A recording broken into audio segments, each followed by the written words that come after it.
Anda nak beli tablet untuk belajar tapi tak tahu mana nak mula. Okey, saya faham. Okey, hari ni dalam pasaran saja anda boleh tengok lebih daripada 20 tablet yang ditawarkan antara RM699 sehingga RM2,199. Jadi, dan setiap satu tu dia mendakwa ia yang terbaik. Jadi, hari ni saya dah buat kerja tu untuk anda. Saya dah analisis lebih daripada 15 model tablet bajet Malaysia 2026. Dari Poco, Redmi, Honor, Samsung sehinggalah Apple, iPad. Dan saya akan tunjukkan pada anda mana yang berbaloi dan yang orang panggil jangan buang duit dan mana yang paling sesuai untuk student. Tapi sebelum saya mula, saya nak tanya satu soalan. Anda ni jenis student yang macam mana? Jawapan tu akan tentukan tablet mana untuk anda. Jadi jangan skip video ni.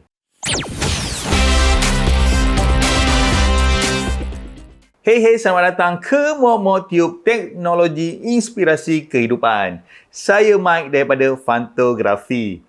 Okey, sebelum saya masuk review, saya perlu orang panggil straight ataupun luruskan satu benda dahulu. Bukan semua tablet dicipta sama, okey? Dan bukan semua student perlukan spek yang sama. Jadi saya bahagikan video ni kepada 4 tier. Tier yang pertama itu bawah RM1,000. Ini untuk student yang betul-betul ketat bajet dia. Tier yang kedua RM1,000 sehingga RM1,399 iaitu sweet spot, nilai yang terbaik untuk duit anda. Dan tier yang ketiga RM1,400 sehingga RM1,799, performance jam untuk student yang perlukan lebih. Dan tier keempat RM1,800 ke atas premium. Berbaloi ke? Jom kita tengok sama-sama. Satu lagi, kalau anda ada bajet bawah RM700, saya terus nak jujur dengan anda. Pilihan di bawah RM700 ni sangat terhad dan saya tak recommend dengan yakin untuk beli. Jadi mulakan RM700 ke atas barulah anda ada pilihan yang lebih selamat untuk dibeli. Okay, tier pertama, bajet bawah RM1,000 dan pilihan saya di sini adalah Poco Pad M1. Harga semasa untuk lebih kurang RM999. Untuk harga tu, anda dapat skrin 12.1 inci, 2.5K, 120Hz, sangat besar dan jelas untuk membaca nota ataupun tengok kuliah online. Prosesor Snapdragon 7S Gen 4, laju untuk kerja harian, streaming dan juga nota. Dan 8GB RAM dengan storage 256GB storage, cukup untuk simpan semua fail kuliah, PDF dan juga video. Ia pun support microSD sehingga 2TB, jadi tak perlulah risau jika storage penuh. Kelemahannya, tak ada 5G ataupun LTE. Jadi kalau anda perlukan data mobile, kena sambung hotspot di telefon anda. Dan sokongan stylus ada, tapi pen pula kena beli berasingan. Poco Pad M1 ni sesuai untuk siapa?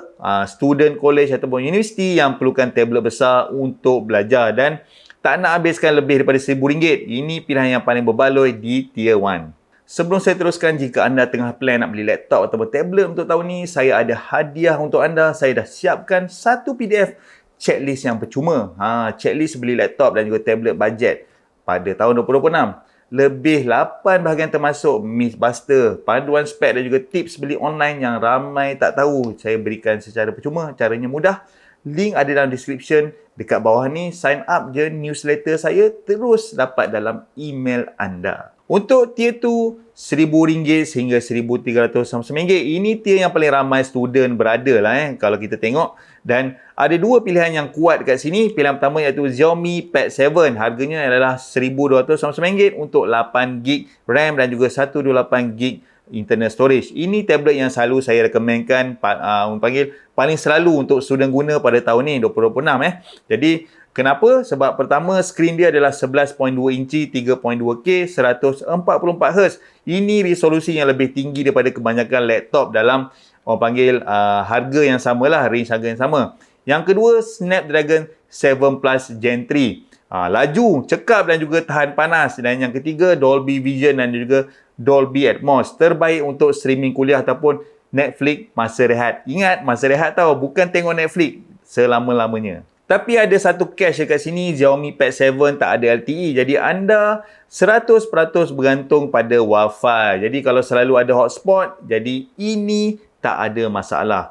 Xiaomi Pad 7 ni sesuai untuk student yang nak kualiti skrin terbaik dalam bajet ni, dan kebanyakan masa belajar di kampus ataupun di rumah tu dah sedia ada Wi-Fi. Pilihan yang kedua dalam tier 2 ni adalah Honor Pad X9a LTE. Harganya adalah RM1,999 untuk 8GB RAM dan juga 256GB internal storage, dan dia ada 4G LTE. Boleh masuk SIM card. Ini perbezaan yang besar antara dua model ni. Jadi, kalau anda selalu belajar di luar ataupun travel ataupun internet campus yang tak bagus, selalunya bagus lah kan? Kita positif. Jadi, Honor Pad X9a ni adalah penyelamat anda. Speknya slightly bawah Xiaomi Pad 7, tapi LTE dia ni paling orang panggil dia punya selling point untuk kita beli. Honor Pad X9a ni sesuai untuk student yang mobility dia tinggi dan selalu bergerak dan tak nak bergantung sepenuhnya pada Wi-Fi. Tier 3, RM1,400 sehingga RM1,799. Di sini anda dah mula nampak perbezaan yang ketara dari Tier 2. Pick utama saya,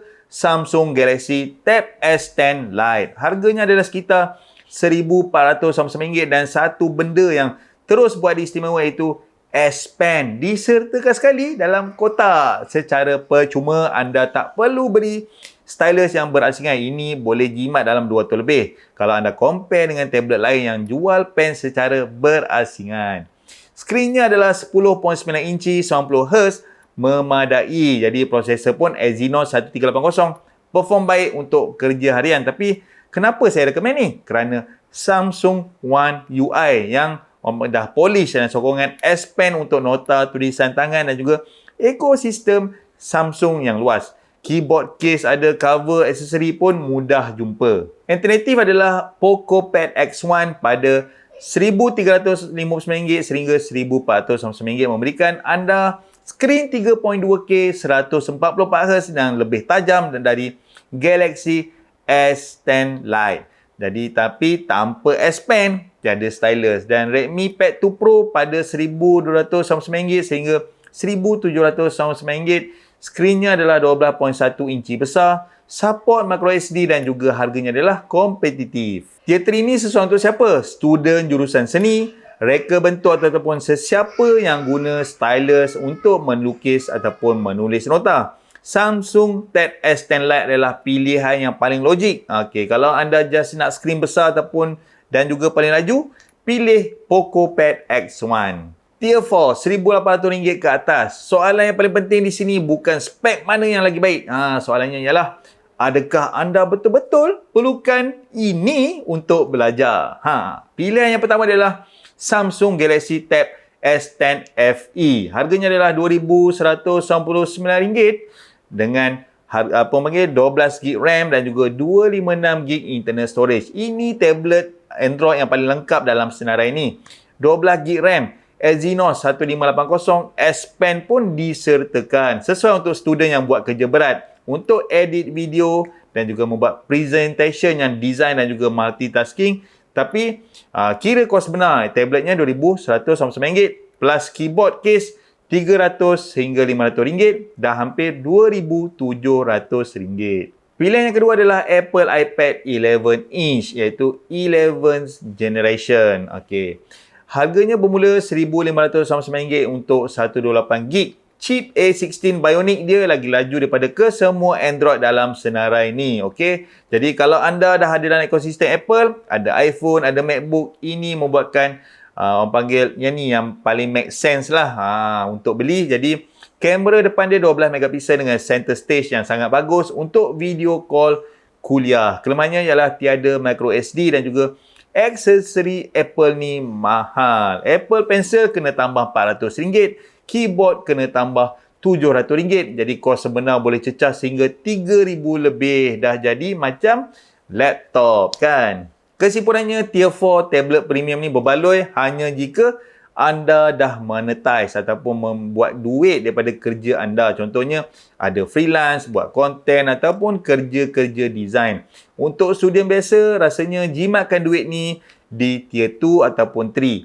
Ia adalah lebih daripada cukup. Untuk ringkasan daripada saya untuk 2026 ni, kalau bajet bawah RM1,000, Poco Pad M1 adalah pilihan yang paling selamat. Kalau bajet RM1,000 sehingga RM1,399 dan sering ada Wi-Fi, Xiaomi Pad 7. Kalau anda perlukan LTE untuk mobility, Honor Pad X9a. Kalau anda nak stylus percuma dan ekosistem Samsung, Galaxy Tab S10 Lite. Dan kalau anda dalam ekosistem Apple, iPad 11 berbaloi. Tapi kira kos aksesori dahulu. Satu pemerhatian saya, pasaran tablet Android sangat kompetitif. Anda boleh dapat spek yang luar biasa dengan harga bawah RM1,500. Masalah sebenar bukan kualiti tablet, tapi kejelasan ataupun clarity tentang apa yang anda perlukan.